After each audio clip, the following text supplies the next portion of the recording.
Good morning. Good morning, church. Ngayong buntag sa tanan. If you have Bible with you, can you have our declaration? Okay? This is my Bible. Go. This is my Bible, God's inspired word, a lamp to guide my feet and a light to my path. I am committed to study and apply it into my life. Your word, O God, is a treasure, and they are my heart's delight. I am determined to keep God's word in my heart till the very end. Shall we pray? Dalagon ka, O Diyos, sa imong kamaayok kanamo. Salamat, Lord, kaning kabuntagon na kami Ginoo, Lord, magadaig. Salamat ya kanimo. Lord, ikaw mag-aandam sa amo ang kasing-kasing, amo ang pagdungog Ginoo, Lord, samtang kami maminaw diya sa imong pulong. Salamat, Amahan, sa imong presensya. Ug ikaw, Ginoo, Lord, mahimaya kanong kabuntagon. Sa ngalan ni Jesus, amen and amen. Again, may buntag sa tanan. It's a privilege once again, no, maka-share sa pulong sa Ginoo karong kabuntagon.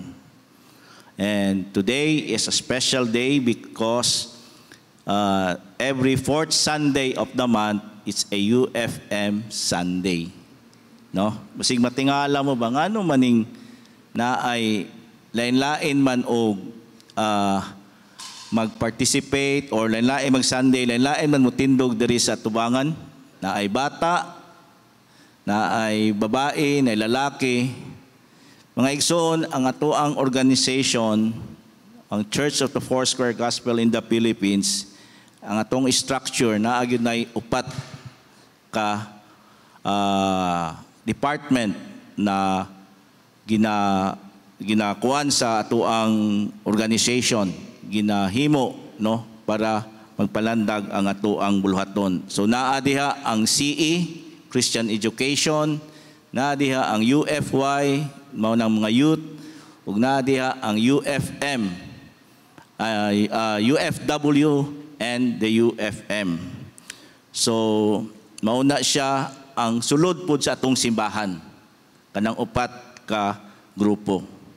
So our text this morning is found in Luke chapter 15. Luke chapter 15. Okay. Luke chapter 15, 1 to 14. No? This is very familiar story, no? Kabalo ko daghan na mong nadungog ani na message, but I believe na every time ato ang basahon ang Biblia na ay mga new insight na ihatag sa Ginoo kanato. Amen?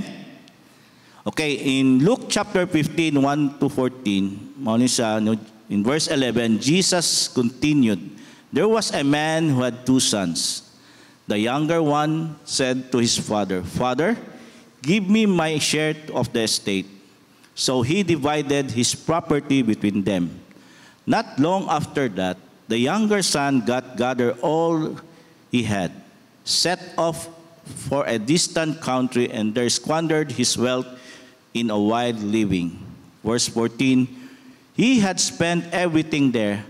Was a severe famine in the whole country, and he began to be in need."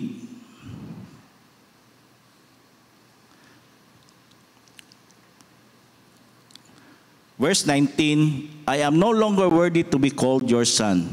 Make me like one of your hired servants." He got up and went to his father. While he was still a long way off, his father saw him and was filled with compassion for him. He ran to his son, threw his arm around him, and kissed him. The son said to him, "Father, I have sinned against heaven, against you. I am no longer worthy to be called your son." But the father said to his servant, "Quick, bring the best robe and put it on him. Put a ring on his finger and sandals on his feet. Bring the fattened calf and kill it. Let's have a feast and celebrate. For this son of mine was dead and is and is alive again. He was lost and he has found. So they began to celebrate. Meanwhile, the older son was in the field. When he came near to the house, he heard the music and dancing. Verse 26, called one of the servants and asked him, what was going on? Your brother has come, he replied, and your father has killed the fattened calf because he has him back safe and sound. The older brother became angry, refused to go in, so his father went out and pleaded with him. Verse 29, but he answered his father, look, all these years I've been slaving for you and never disobeyed your orders, yet you never give me even your young goat so you could celebrate my friends. But when this son of yours who has squandered your property with prostitutes comes home, you kill the fattened calf for him. Last verse, my son, the father said, you're always with me, and everything I have yours.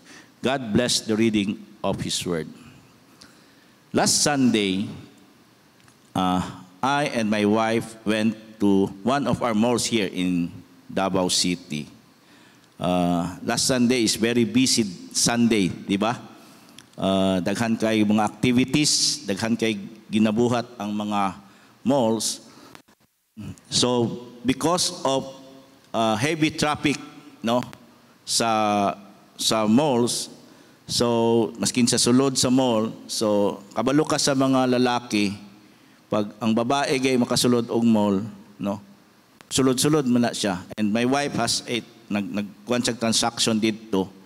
So I stayed at the kanang sa tunga sa mall na ay bench, lingkod-lingkod, no.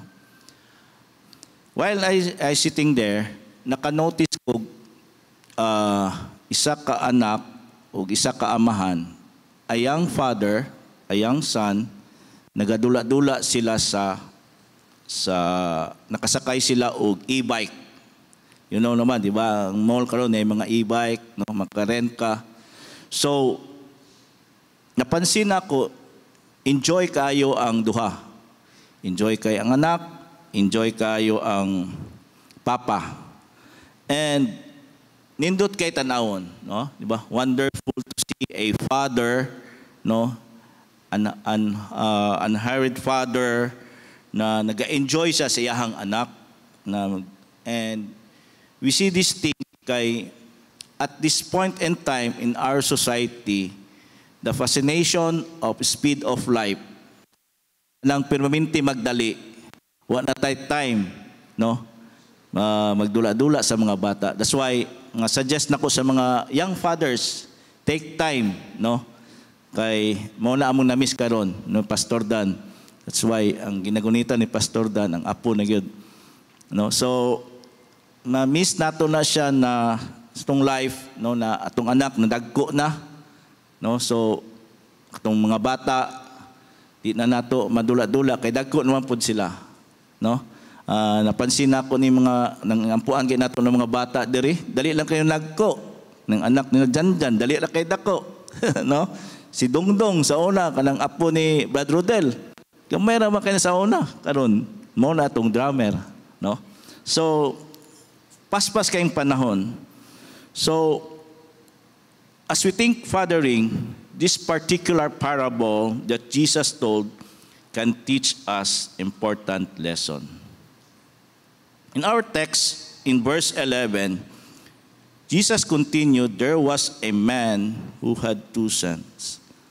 Have you noticed, when Jesus make a story, it's very simple and very straightforward. Dali masabtan, no? Tanaw, basahon ninyo ng mga parables ni Jesus, dali lang kay masabtan.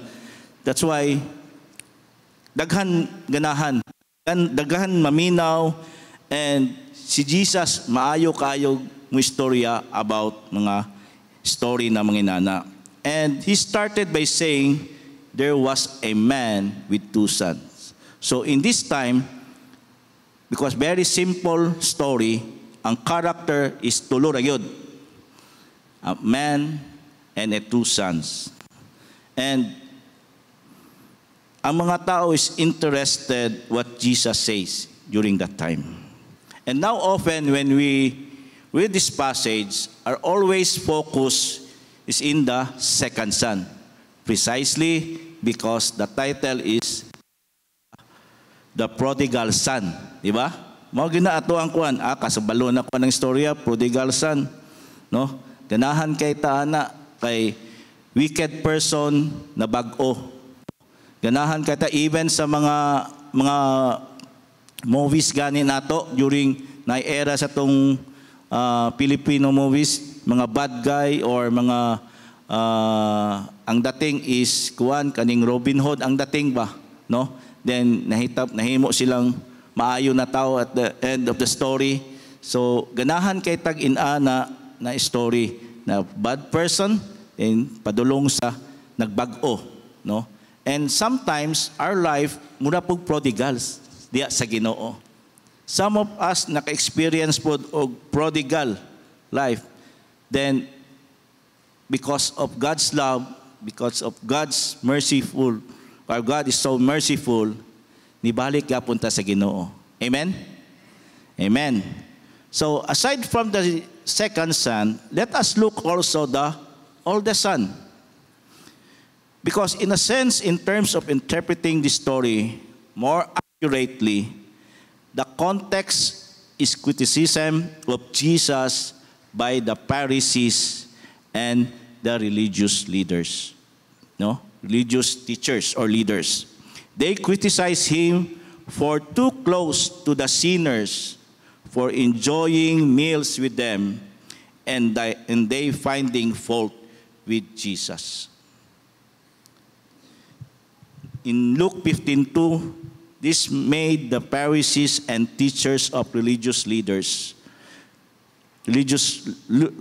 law complain that he was associating with such a sinful people, even eating with them.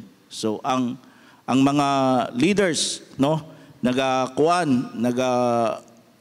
kay si Jesus, nag-associate sa iyahang sa mga dautan na mga sinful na mga tao.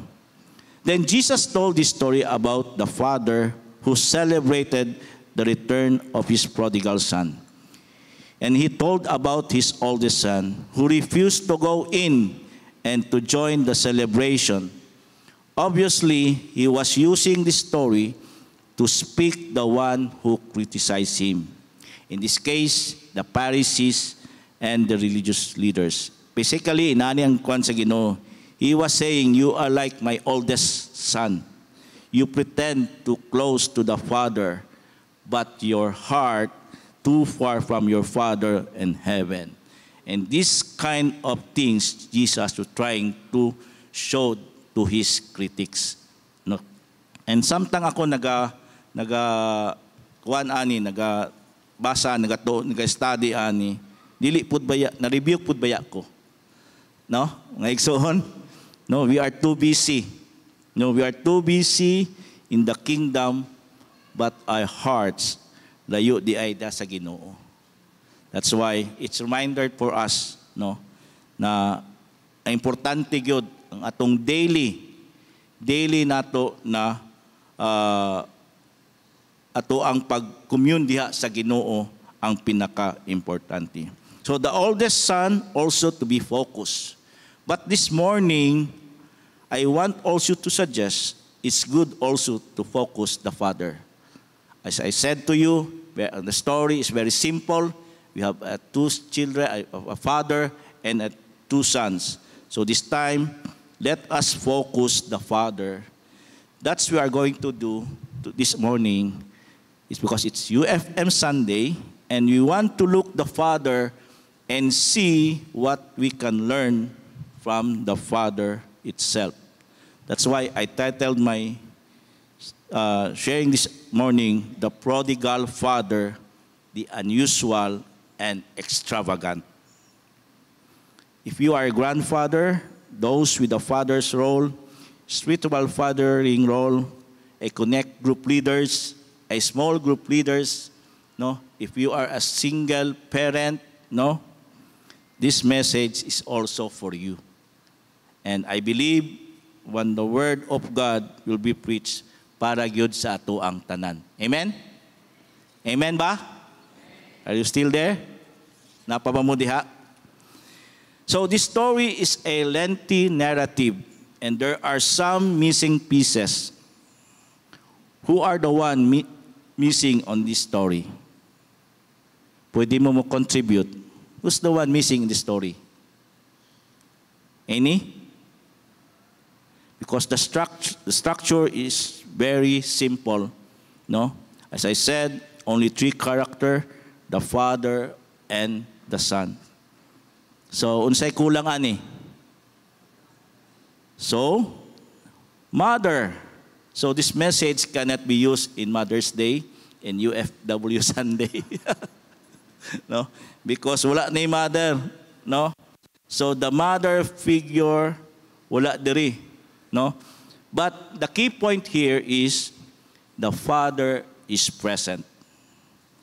No? Ing na imong katupad, the Father is present. Yeah. That's the main thing, that the Father is present throughout the story. Even the youngest son gone astray, and his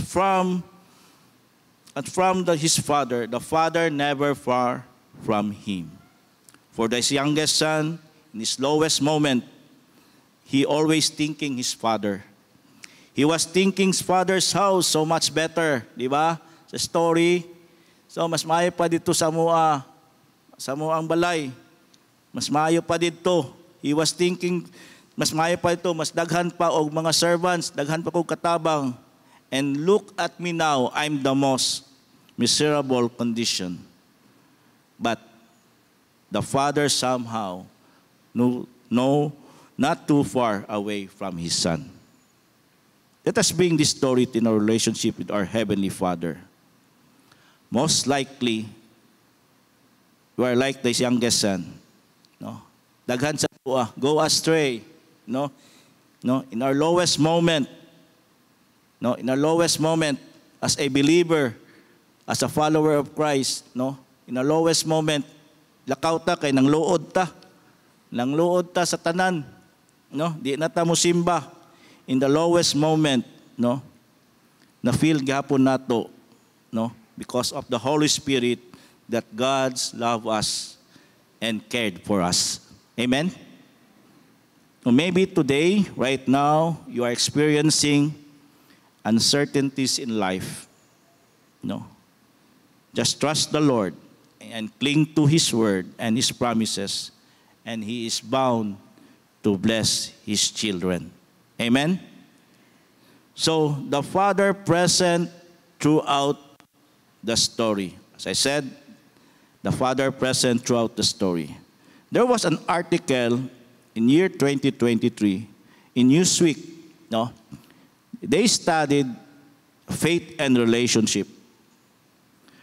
Then the result is, it turns out, according to recent nationwide study of faith and relationship, that fatherlessness is one of the root cause of Christianity collapse over the past 40 years in America.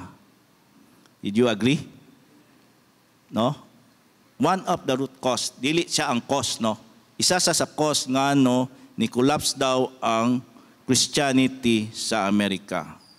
And there was also a study in Discipleship Journal, page 41. Ani ang pagka-ang study, no? I don't know, you believe it or not, no? Inani lang study. If a father is active believer, 75% likelihood, there is a probability children become ang active believers. But if only the mother is a believer, only 15% likelihood children become a believer if the father is not active believer. So, ilahaning study, no? So, if you believe that, no? So, the present father is not just a physical present. but something more important to that. So let's go back to the passage. Let's go forward tayo. If you look at the story, no, you wonder if actually the father exercised his authority. No? It seems he is rather a passive because the youngest son demanded his share. So what the fathers do? He did not argue. He did not reprimand his son. Here, pasahon nato, verse 12. No? The younger one said to his father, "Father, give me my share of the estate." So he divided his property between them. So son demanded his share. Ang word there is so, he divided. Wa gyud kuan. Diretso, no? So he divided. So it sounds like the father rather a weak person. So what the second son demanded, so he gave it.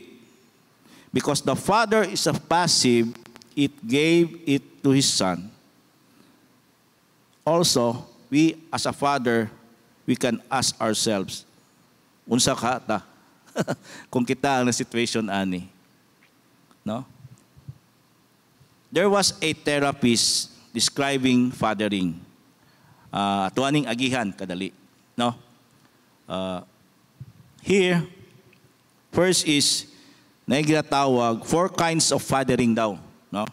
Morning ni describe sa isa ka therapist. First is the absent. The absent is controlled and support is missing. If you are an absent father, there's a control and the support is missing. Number 2, the permissive. The permissive is the control is missing.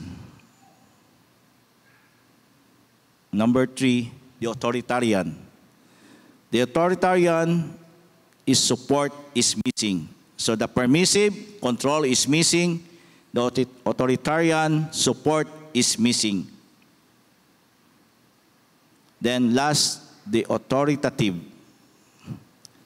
The authoritative. If you are authoritative, you control and support is present. So, nindot ni istoryahan, no, during your lunch date with your family. No? So, istorya lang god. Di ba? So, if we take this template, can we ask ourselves, what kind of father in this story? Unsang klaseng amahan ni siya? If we take this template. You can discuss this one during your lunch date mamaya. Di ba? So this morning, I have here 3 observations from this passage. Okay?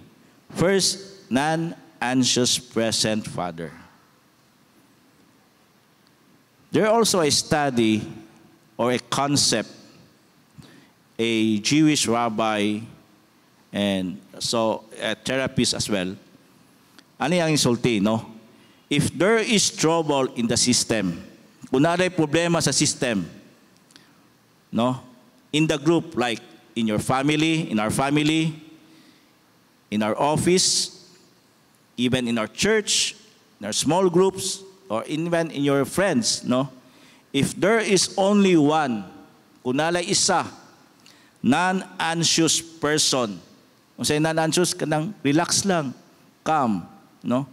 In the group, most likely, the issue will be managed. Did you agree? Do you agree ba? No? Kung naalay sa atong system ba, sa atong group, naanay problema, pag naalay isa na non-anxious person, no? Most likely, ang problema, ma-manage na to. Amen? Diba? Kung sa best example, ana, akong ni Kuandre, kanang team sports. Team sports, diba? Any team sports. During the huddle, anang huddle during team sports, mag-time out mo ng coach. Ang uban anak tanan na mag-coach. No? Pag naalay isa ka player diha na musulti, kaya pa nato ni Brad, kaya pa nato ni, di ba? So maka-recover mo. Another example is kaning group tour. Kani makarelate gud mo ning group tour. Kaning group tour, gwapo lang kay nag plano-plano. Pag sometimes maabot mo dito sa kuan, na gyud na mga issue. Na mabiyaan, na dugay mo abot, na ay malimtan ang documents, na ay pag-check-in, na ay nag-overweight, nag-over ang timbang, maglalis na kay waan sinabot kay inag 20 kilos, nagdala kag 25 kilos. Di ba? So, in that case, kung naalay isa ka person, non-anxious, dili-dali maratel, dili-dali mag-blame dayon, wala na. Pag naalay isa ka person, non-anxious siya, very relaxed, calm lang siya, I believe na ma-manage ang situation. Amen? So, if you take that concept and apply it in our family, on how to manage our family, our children, it tells us that the father can do is to be non-anxious, present father. Then, if we do that, the whole system, our family, will be blessed. Amen? Amen. So, in this story, when the son asks for his share, the father is non-anxious. No? Wala yun. Wag kita kadungog, wag kita kabasa. So, he never angry, he never choke his son. Wanya yung tuok, unsa man ka. Ngayon, buhi pagani ko. Di ba? So, he never refused what his son demanded. So, that's the youngest son. Let us also look the eldest son, the first one. When he heard that his brother returned and there is celebration in their house, unsay reaction? Unsay reaction sa first son? We can read it in verse 28 to 30. The older brother became angry and refused to go in. So his father went out and pleaded with him. But he answered his father, "Look, all these years I've been slaving for you and never disobeyed your orders. Yet you never gave me even a young goat so I could celebrate with my friends. But when this son of yours who has squandered your property with prostitutes comes home, you kill the fattened calf for him." So, this house is not easy. Di ba? Dili lalim. Ang isa gusto mong gawas. Ang isa di gusto mo sulod. No? So, it's not easy. Troubled. But in spite of that challenge, because the father is non-anxious, very calm, then he is able to minister his sons. Amen? Sa tong pamilya na ay mga isyu na musabay pagitag kainit, kalibog, instead na ma-minister pa nato ato ang loved ones, wala na noon kay nisabay man ka sa kainit sa mga ulo. Amen? In the New Testament, we have a beautiful model, a non-anxious person. I'm referring our Lord and Savior Jesus Christ. The story of the storm Sea of Galilee.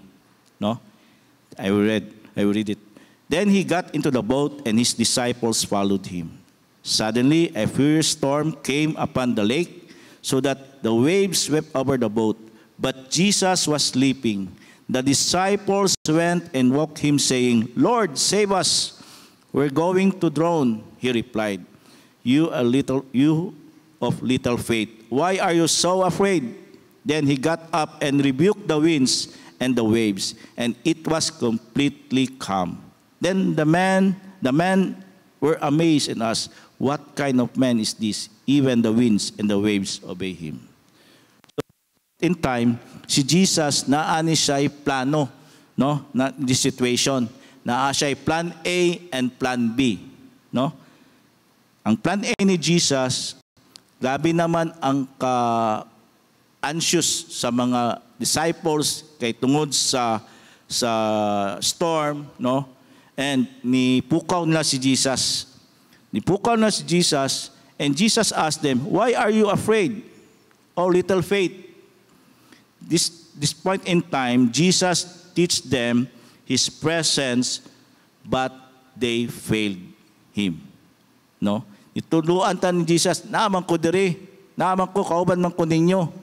No? Because they are so anxious, no? Nagkakuha na sila, nagkaratul-ratul na sila tungod sa situation, no? Nipukaw na si Jesus, and sulti ni Jesus His presence, but they failed them. Don't worry, I am here. But the plan A na failed because they failed Jesus. So Jesus goes to plan B. He demonstrates His power, He rebuked the winds and the sea, and there was a great calm. So now, how can we become a non-anxious presence? The answer is by knowing Jesus, who is the perfect non-anxious presence in our life. Amen? Primary good is knowing Jesus first. Have a personal relationship with Jesus. No? In Proverbs 14:26, those who fear the Lord are secure. He will refuge for their children.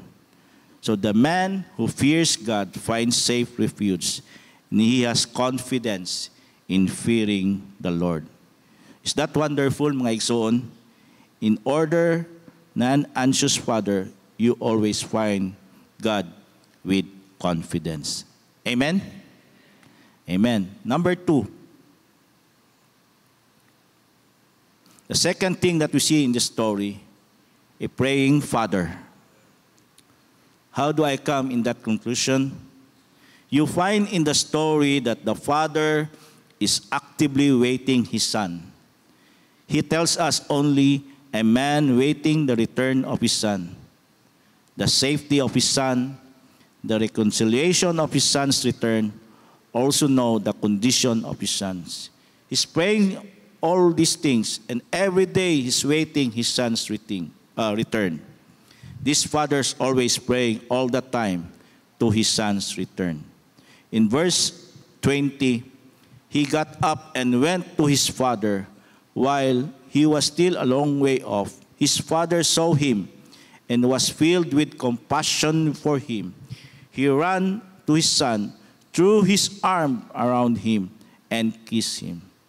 Pagkanindot na picture, who loved his son, that his prayer will be answered. I believe, kailagid mo ani, one of the greatest evangelists, Billy Graham. Billy Graham,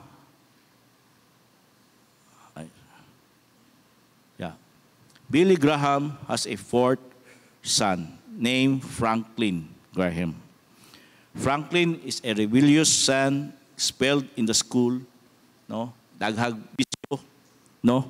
So dili gyud di ay kuan guarantee na kung ang imuhang amahan pastor automatic na ka, no?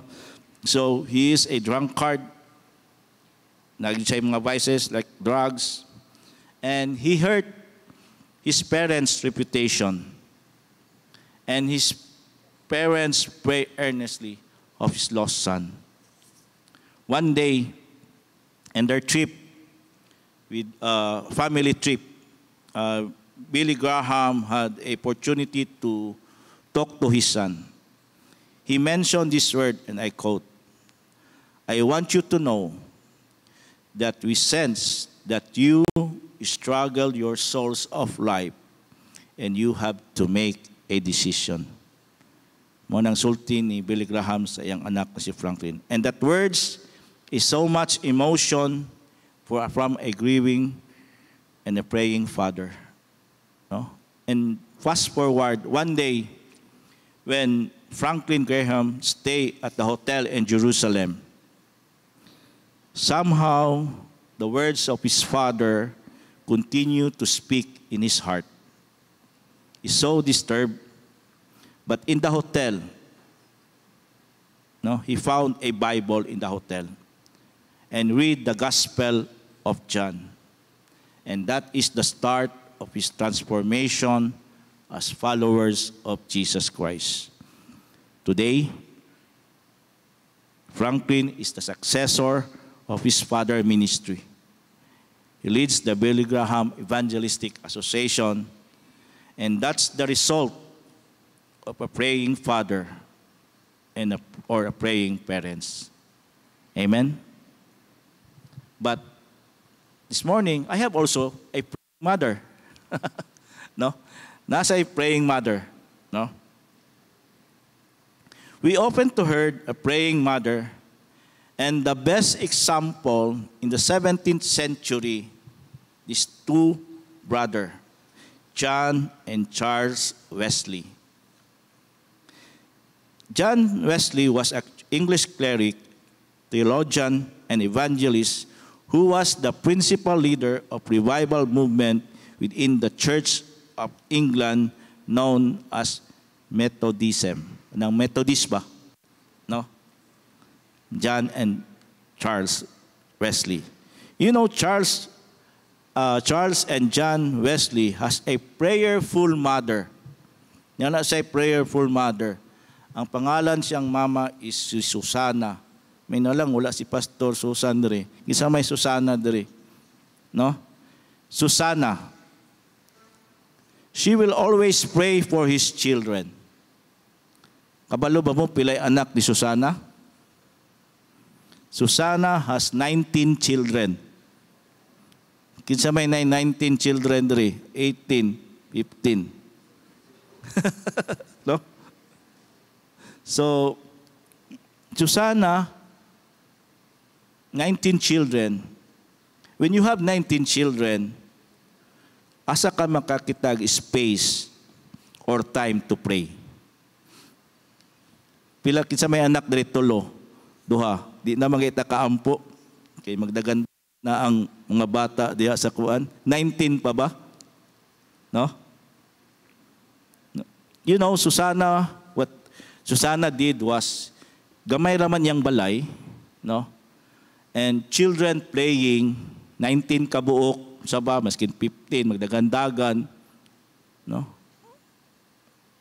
Ibuhat ni Susana because in those days, di ba magluto sila na apron? Apron. Karon wala naman ng apron kayo, no? Apron.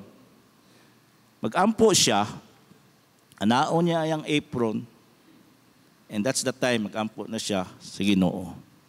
O mao nang result, no, siyang mga anak and John Wesley, Charles and John Wesley. So we thank God for a praying mother, and we always daghantag madungog na about a praying mother. But a praying father for his children makes difference to his children's life. So in this story, praying father somehow, prayers were answered. God did not neglect and ignore the father's prayer. So this morning, the challenge to us is, let us bring our children, our family, and also include our nation, no, to God through prayer. If we will not pray, mga amahan, kung dili ta mo ampo sa tuang pamilya, who will pray for them? So the challenge is pray, pray, pray. The third point here, hapit na ta. The third point is, he was marked by a generous love. The father is marked by a generous love. When the prodigal son ran through his arm, the father ran through his arm around him. So he returned home to his father, and while he was still a long way off, his father saw him coming. Filled with love and compassion, he ran to his son, embraced him, and kissed him. You know, in this verse, very challenging ni siya. Kaya during that time, in the Old Testament, no, Dili basta-basta kung ang bata mulayas. Diba? Babasa nato na sa Deuteronomy 21:18 to 21. Suppose a man has a stillborn and a rebellious son who will not obey his father or mother, even though they discipline him. Verse 21, then all men of his town must stone him to death. In this way you will purge the evil among you, and all Israel will hear about it and be afraid. So ngano ni dagan ang amahan, the father ran to his son, embraced him. So if there is a stone thrown his son, he protected his son, and let the stone thrown fall on him, not my son. So wala human rights sa unang panahon, no? Kisay gusto mo balik natang kuan sa unang panahon. Wa gyud siguro mulayas, no? So di man ka tabangan mo labay, no? Kung layas-layas ka, sige, pag uli nimo, no? Tabangan ka sa community, bato, labay bato. And that's the demonstrate the father's love to his son. But mga igsoon, actually that was happened at the cross. Isn't it? At the cross, doesn't that God cover us through Jesus with his hand so that any one stone thrown on us will fall on him? Amen? That's what happened to Jesus, who carried our sins and paid the penalty of our sin, so that the stone do not fall on us, but on him. In Romans 5:8, but God demonstrates his own love for us in this, while we were still sinners, Christ died for us. This morning, we have a lesson for us to carry home. First is a present father. Are you a present with your children? Present in an anxious, loving way? I think we all challenge to be like that. And we are able to do that when we are regularly entering into the presence of our Heavenly Father. By reading the Word of God, no, commune with God through prayers. Number 2, praying Father. We are reminded to pray our children, our family. Pray regularly. Sometimes God can wake us up in the middle of the night. Pila sa inyo makamata o alas 3.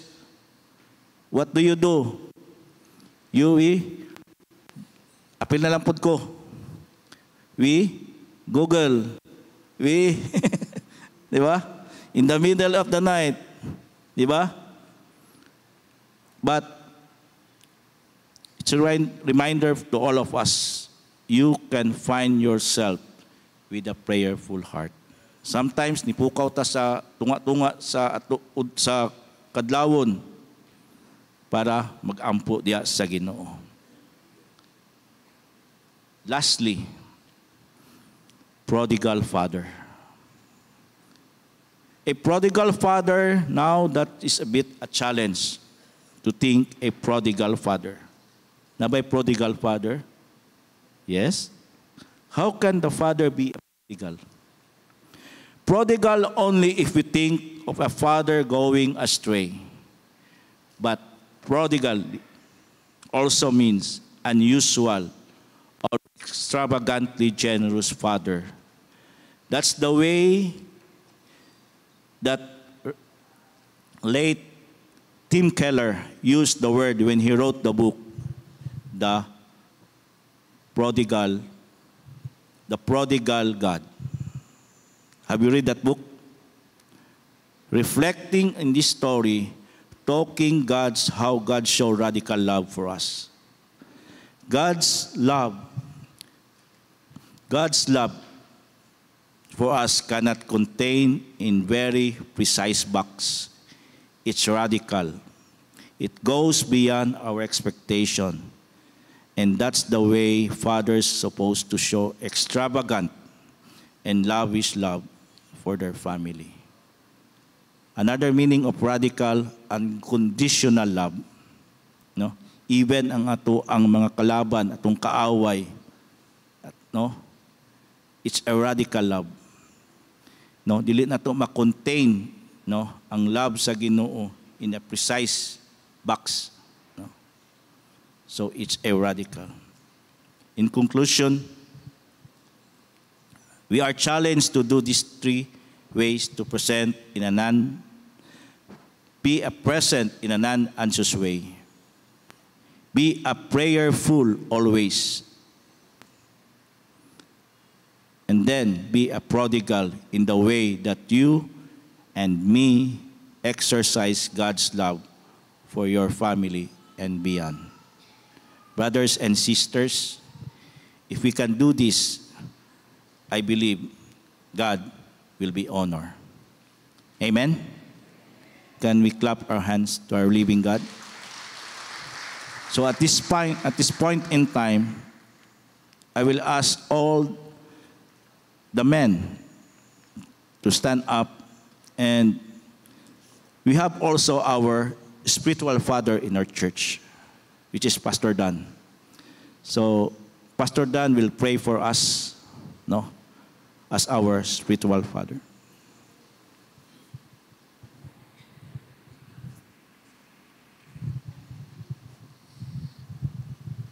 One of the beautiful moment in that story is sa diyang nakita niya sa layo ang iyang anak, wala siya nagpaabot sa balay. Dali rin daw kay bunalan tayo kadong laglag ka, wala. But instead siya niadto. Yang gisugat, yang anak. Layo pa ba? Yang gisugat. Actually, importante kayo ito. Because the life of that prodigal son is very dangerous. Tama itong gingon ni Ivan. Dito sa Deuteronomy, katong bata ato, risky kayo itong gihimo niya, nga nibalik. Because it means death to him. He needs to be stoned to death. Pero ang iyang gihimo sa amahan, gisugat niya. Gigakos niya yung anak. Kaya pag nganong gigakos, tungod kay kinsay magblabay og unang bato sa iyang anak, siya ang unang maigo. Is more than willing to sacrifice just for the son. That's the clear picture of our Father in heaven. Exactly the picture. He bore our sin. He gave His life for us. That's why it's so easy for us to give our life to our children also. Pait biya ning ingingon ni Ivan ganina nga, kanang pastor ka, dili ko na garantiya ang imong anak mo sunod po sa Ginoo. We've been there, beloved. Our son practically disobeyed God for multiple years. But I always believe on this. Let us pray for our children. And one day my son has no other option. Go to our room and ask forgiveness. And he said, Dad, sorry. Forgive me. And that was the time I know the Lord is doing something in his heart. And the next thing that he do is that he decided to follow Jesus. That's our Heavenly Father, beloved. The story of this Father is actually, it's a story of God's love for all of us. And today, I want you to know that that love is still available today. Why not truly and fully give your life to Jesus? I cannot give something which I don't have, but we can only give something which we have in our hearts. I'm calling all fathers here. Let's demonstrate that love to our children. Daghag mga bata na naa sa prisuhan because the father failed them. Daghang mga bata drug addict because their father failed them. But we are here, we can pray for our children. Amen. Can I ask all the women or the children who are there, would you please extend your hand on those people standing? Heavenly Father, we failed you a lot. We failed you big time. But Lord, we ask for forgiveness. Forgive us, O Lord. Forgive us for so many times we fail you. But today, I thank you because we have a Heavenly Father who loves us so much. So grateful, Lord, that your demonstration of love in the cross is something that we can also do because you've been doing it victoriously. This morning, Father, I pray, may we experience that love embrace in our hearts. May we experience that love because these men standing, Lord, we have also failures. We also failed our family for so many times. We are not perfect, Lord. But today we stand victorious because of the cross. Because of what you've done in the cross of Calvary. Today, Father, I pray, help us live for you and honor you. Lord, we humbly come before you, God, asking you to please help us. We need you in this journey, Father. This man standing, we pray that you just bless us as we move forward, as we obey. Help us, a man and woman would always honor you and bless us you. Even as we go home, thank you for the joy of serving you. Thank you for wives who are so understanding, for children who are so forgiving, and for all of us, Lord, we have only one option to you, and that is go back to the embrace of our Father in heaven. Thank you so much, oh God, that today we will honor you and obey you. Thank you for the word, Lord God, have been instructed to us. Thank you, Lord. There's probably, Lord, children who are here. They feel that their father failed them. And sometimes Satan would inject some hate inside in our hearts. But Lord, today we choose to forgive our father who failed us. We choose to forgive and love them because they have also struggled of their own. We don't need to blame them, Lord God, but instead we will bless them. Thank you so much, God, for you've been so faithful. Even your presence this morning that is so sweet and that is so good. May you bless us and may you continually walk with us, Lord. Forgive us, Father, and thank you that we will live for you guilt-free because we are forgiven, we are loved, and we are assured of our future. Bless these men and women, Father, even today. Hallelujah. I ask everyone to please rise. May we walk, Father, in newness of life and let the love of Christ shed abroad in our hearts as we move forward, honoring you. May we go home with a renewed mind and heart as we obey. And thank you for the covering of the blood. And above all, let the love of God and the grace of our Lord Jesus Christ and the communion of the Spirit be with us all, now and forever. And everybody said, good morning, and God bless us all.